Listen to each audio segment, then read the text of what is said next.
नमस्कार। आज हम श्री अरबिंदो के सामाजिक दर्शन की गहराइयों में उतर रहे हैं और इस चर्चा के लिए हमारे पास किशोर गांधी का नजरिया है, जो एक जाने माने विद्वान रहे हैं। श्री अरबिंदो, जैसा हम जानते हैं, सिर्फ एक राजनीतिक क्रांतिकारी नहीं थे, वो एक दूरदर्शी विचारक थे। उनके विचार समाज के, आप कह सकते हैं, पूर्ण पुनर्निर्माण और मानवता के आध्यात्मिक विकास तक फैले थे। और किशोर गांधी, जिन्होंने श्री अरबिंदो और श्री मां के साथ काफी वक्त बिताया, जी। उनके कामों को समझा, संपादित किया, जैसे लेटर्स ऑन योगा और social philosophy of Shri Aurobindo and the new age जैसी किताबें भी लिखी। हम्म। वो हमें इस दर्शन को समझने में एक खास दृष्टि देते हैं। उन्होंने साइंस में पढ़ाया, न्यू एज एसोसिएशन का काम देखा, तो उनकी समझ काफी गहरी है। बिल्कुल। किशोर गांधी का काम श्री अरबिंदो के सामाजिक विचारों को समझने के लिए बहुत महत्वपूर्ण है। तो चलिए शुरू करते हैं। श्री अरबिंदो का शुरुआती राजनीतिक जीवन, अक्सर लोग इसे सिर्फ आजादी की लड़ाई से जोड़ते हैं, लेकिन ये उससे कहीं ज्यादा था, है ना? ये भारत की आत्मा को जगाने की कोशिश थी। हाँ, बिल्कुल। ये संकीर्ण राजनीति नहीं थी। उनका लक्ष्य सिर्फ राजनीतिक आजादी नहीं, बल्कि भारतीय समाज का, जैसा आपने कहा, टोटल रिकंस्ट्रक्शन था।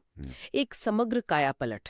उन्होंने कहा भी था अंग्रेजी में कि no national awakening is really vital and enduring which confines itself to a single field. मतलब असली राष्ट्रीय जागरण सिर्फ एक दायरे में बंधा नहीं रह सकता। सही। और देखिए, उस वक्त राजनीति पर ध्यान देना जरूरी था, क्योंकि राजनीतिक स्वतंत्रता के बिना समाज के दूसरे पहलुओं पर, राष्ट्र निर्माण के दूसरे कामों पर ध्यान देना मुश्किल था। अच्छा। पर ये उनके बड़े विजन का, उनकी बड़ी सोच का सिर्फ एक हिस्सा था, एक पहला कदम कह सकते हैं। वो मानते थे कि भारत का जो पुनरुत्थान है, वो पूरी मानवता के आध्यात्मिक विकास के लिए बहुत जरूरी है। पूरी मानवता के लिए। हाँ, उन्होंने कहा था, our aim be to help in building up India for the sake of humanity. मतलब हमारा लक्ष्य इंसानियत की खातिर भारत निर्माण में मदद करना है। और 1947 में आजादी पर उनका जो संदेश था, उसमें भी इसी बात पर जोर था कि दुनिया के लिए भारत की क्या भूमिका है। जी बिल्कुल। फिर उनका पांडिचेरी जाना हुआ, योग की तरफ मुड़ना। कई लोगों को लगता है कि ये राजनीति से एक तरह का पलायन था। क्या ये सही समझ है? नहीं, ये आम धारणा है, लेकिन सही नहीं है।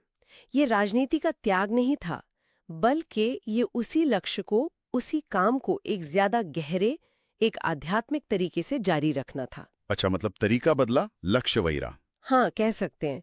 जैसा उन्होंने खुद समझाया, उनका इरादा था, अंग्रेजी में कहूं तो, to take all life and all world activity into the scope of this spiritual consciousness. यानी जीवन और दुनिया की हर गतिविधि को उस आध्यात्मिक चेतना के दायरे में ले आना। पांडिचेरी में उन्होंने आर्य पत्रिका शुरू की और उसी में अपने गहन विचार लिखे, जिनसे बाद में द लाइफ डिवाइन और द सिंथेसिस ऑफ योगा जैसे महान ग्रंथ बने। ये उनके दर्शन की नींव है। और इसी आध्यात्मिक नींव पर उनका सामाजिक दर्शन भी खड़ा है।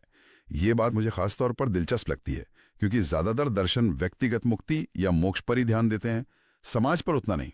हाँ, और यही श्री अरबिंदो की विशिष्टता है। उन्होंने ये पहचाना कि सामूहिक जीवन, मतलब हमारा समाज कैसे काम करता है, ये इंसान के लिए सबसे उलझी हुई, सबसे अस्पष्ट चीजों में से एक है। उन्होंने कहा था, Nothing is more obscure to humanity than its own communal and collective life. सचमुच हम अपने समाज को ही ठीक से नहीं समझ पाते। बिल्कुल। और इसी सामूहिक जीवन की पहेली को समझने और सुलझाने के लिए उन्होंने आर्य में बहुत विस्तार से लिखा, जो बाद में द ह्यूमन साइकिल और the ideal of human unity जैसी किताबों के रूप में संकलित हुआ। द ह्यूमन साइकिल, हाँ मैंने सुना है। इसमें समाज के विकास के मनोवैज्ञानिक चरणों की बात है। जी हाँ, कि कैसे समाज सतही बाहरी चीजों से गुजरकर एक गहरी, ज्यादा सच्ची आध्यात्मिक एकता की ओर बढ़ सकता है। ये एक विकास का क्रम है। तो इसका मतलब यह हुआ कि समाज को बदलने के लिए कोई बाहरी क्रांति, कोई नियम कानून बदलने से ज्यादा जरूरी अंदरूनी बदलाव है, व्यक्ति का बदलाव। बिल्कुल सही। यही श्री अरबिंदो के दर्शन का केंद्र है। उनका मूल मंत्र एक तरह से यही था, the individual is the key of the evolutionary movement. व्यक्ति विकास की कुंजी है। हाँ, क्योंकि समाज व्यक्तियों से ही तो बनता है।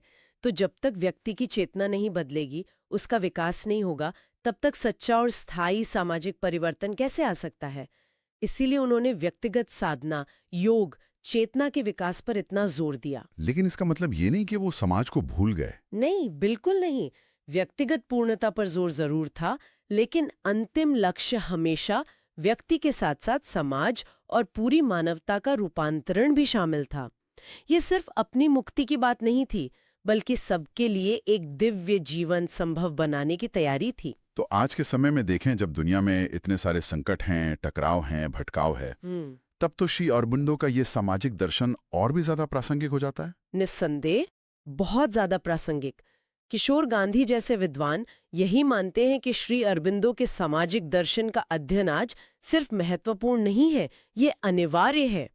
ये मानवता को, जैसा उन्होंने कहा, वाइजेस्ट गाइडेंस और द मोस्ट इफेक्टिव हेल्प दे सकता है। सबसे बुद्धिमत्तापूर्ण मार्गदर्शन और सबसे प्रभावी सहायता। हाँ, ये हमें रास्ता दिखाता है कि कैसे हम व्यक्तिगत और सामूहिक चेतना को ऊपर उठाकर उसे विकसित करके एक बेहतर, ज्यादा सामंजस्यपूर्ण दुनिया बना सकते हैं। तो कुल मिलाकर सार ये निकलता है कि श्री अरबिंदो का सामाजिक दर्शन हमें याद दिलाता है कि असली बदलाव अंदर से शुरू होता है और व्यक्ति का आध्यात्मिक विकास ही समाज के सच्चे विकास का आधार है। ये आज की चुनौतियों को एक अलग, गहरी नजर से देखने में मदद करता है। बिल्कुल। और ये हमें सोचने पर भी मजबूर करता है कि क्या समाज की जो समस्याएं हैं, जो संघर्ष है, उनका हल सिर्फ बाहरी उपायों, नीतियों या सिस्टम बदलने में है, या फिर जैसा श्री अरबिंदो ने भारत की आत्मा पर और सामूहिक जीवन पर जोर दिया, क्या उस सामूहिक आत्मा की, उस कलेक्टिव कॉन्शियसनेस की गहरी समझ उन जटिल गुत्थियों को सुलझा सकती है जिन्हें हमारा सतही समाजशास्त्र, हमारा एम्पिरिकल सोशियोलॉजी अक्सर पकड़ नहीं पाता? ये एक बड़ा प्रश्न है।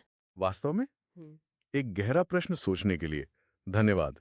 जय भारत माता, जय श्री अरबिंदो, जय श्री माँ। जय भारत माता, जय श्री अरबिंदो, जय श्री माँ।